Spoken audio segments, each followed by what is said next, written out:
দুই নায়িকা নিয়ে মেগাস্টার শাকিব খানের রকস্টার সিনেমার শুটিং শুরু করেছে মালয়েশিয়াতে। আপনারা অবশ্যই অবগত ছিলেন যে আজকে থেকে মেগাস্টার শাকিব খানের রকস্টার সিনেমার শুটিং শুরু করেছে মালয়েশিয়ায় আজমান রুশো। কিন্তু আবারও এই রকস্টার সিনেমার শুটিং স্পট থেকে যে নিউজটা আসলো, যে আপডেটটা আসলো, সেটা আপনারা জানলে অবাক হয়ে যাবেন যে প্রথম দিনে মেগাস্টার শাকিব খান কিভাবে কাঁপাচ্ছে মালয়েশিয়ায় রকস্টারের শুটিংয়ে। এটা নিয়ে থাকছে আজকের পুরো ভিডিওতে, বিস্তারিত আলোচনা করব। পুরো ভিডিও জুড়ে সাথেই থাকবেন, আমি লিখন আছি আপনাদের সাথে। জাগো নিউজ 24 থেকে রকস্টার নিয়ে যে নিউজটি করা হয়েছে সেখানে বলা হচ্ছে দুই নায়িকা নিয়ে শাকিবের নতুন সিনেমা মালয়েশিয়ায় শুটিং শুরু। বিস্তারিত বলা হয়েছে ঢাকায় সিনেমার শীর্ষ নায়ক শাকিব খান অভিনীত প্রিন্স বর্তমানে প্রেক্ষাগৃহে চলছে। এরই মধ্যে শুরু হয়েছে তার নতুন সিনেমা রকস্টারের শুটিং। আজ মঙ্গলবার 24 মার্চ থেকে ছবিটির প্রথম ধাপের কাজ শুরু হয়েছে মালয়েশিয়ায়। এমনই তথ্যই পাওয়া গেল ছবিটির প্রযোজনা সূত্রে। রকস্টার সিনেমাটি পরিচালনা করছেন আজমান রুশো। এটি তার প্রথম চলচ্চিত্র। নির্মাতা সূত্রে জানা গেছে আন্তর্জাতিক মানের ভিজুয়াল ও স্টাইলিশ উপস্থাপনার লক্ষ্যে ছবিটির গুরুত্বপূর্ণ দৃশ্য ধারণ করা হবে মালয়েশিয়ার বিভিন্ন মনোরম লোকেশনে। পুরো ইউনিট ইতোমধ্যেই সেখানে অবস্থান করছে। ছবিটির চিত্রনাট্য লিখেছেন সময়ের আলোচিত চিত্রনাট্যকার আইমান আসিফ স্বাধীন।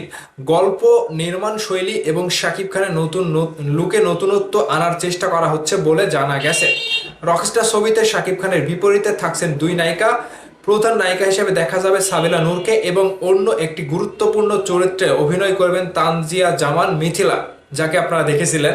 উল্লেখ্য, শাকিব খান ও সাবিলা নূর এর আগে তাণ্ডব সিনেমায় একই সঙ্গে কাজ করেছিলেন। রকস্টার দিয়ে তারা দ্বিতীয়বার জুটি বাঁধছেন। সিনেমাটি রোমান্টিক মিউজিক্যাল ঘরানার হয়, এতে অ্যাকশনের উপস্থিতি তুলনামূলক কম থাকবে। অন্যদিকে তানজিয়া জামান মিথিলা শুরুতে র্যাম্প মডেল হিসেবে পরিচিতি পান। পরবর্তীতে ছোট পর্দা ও ওটিটি প্ল্যাটফর্মে কাজ করেছেন তিনি। 2020 সালে রোহিঙ্গা নামে একটি হিন্দি সিনেমাতে অভিনয় করেন। সম্প্রতি তিনি বাংলাদেশের সিনেমায় নিয়মিত কাজের আগ্রহ প্রকাশ করেছিলেন। রকস্টার ছবির মাধ্যমে হয়তো পূরণ হতে যাচ্ছে সেই ইচ্ছা, সেটাও ইন্ডাস্ট্রির সবচেয়ে জনপ্রিয় তারকা শাকিবের নায়িকা হয়ে। তো রকস্টার ছবি যেভাবে তারা নির্মাণ করার চেষ্টা করেছে এবং তারা নির্মাণ করতে যাচ্ছে মালয়েশিয়াতে বিভিন্ন মনোরম দৃশ্যে তারা শুটিং করছে এবং আজকে থেকে শুটিং শুরু করেছে। এবং আজকে প্রথম দিনেই শাকিব খানের দুই নায়িকা সাবিলা নূর এবং তানজিয়া জামান মিথিলা, যিনি বাংলাদেশে একজন র্যাম্প মডেল হিসেবে বাংলাদেশকে বিশ্বে তুলে ধরেছিলেন। তো এবার আজমান রুশো কতটুকু কি করতে পারবে, তাদের শুটিং স্পটে প্রথম দিনে দুই নায়িকা নিয়ে শুটিং করছে মেগাস্টার শাকিব খান এবং এই গল্পটা আন্তর্জাতিক মানের একটা গল্প হিসেবে তুলে ধরতে চাচ্ছে, কিংবা মিউজিক্যাল ফিল্ম অনুযায়ী শাকিব খানকে দিয়ে নতুনত্ব একটা ঘরানার ছবি তারা তৈরি করতে যাচ্ছে। এখন দেখা যাক, আজকে থেকে শুটিং শুরু হয়েছে। আপনাদের কাছে, সাকিবিয়ানদের কাছে বিষয়টি কতটুকু ভালো লাগছে যে প্রিন্সের দাপট চলতে চলতেই মেগাস্টার আরও একটা রকস্টার, যেটি কোরবানের ঈদে আসবে, সেই সিনেমার শুটিং অলরেডি শুরু করে দিয়েছে।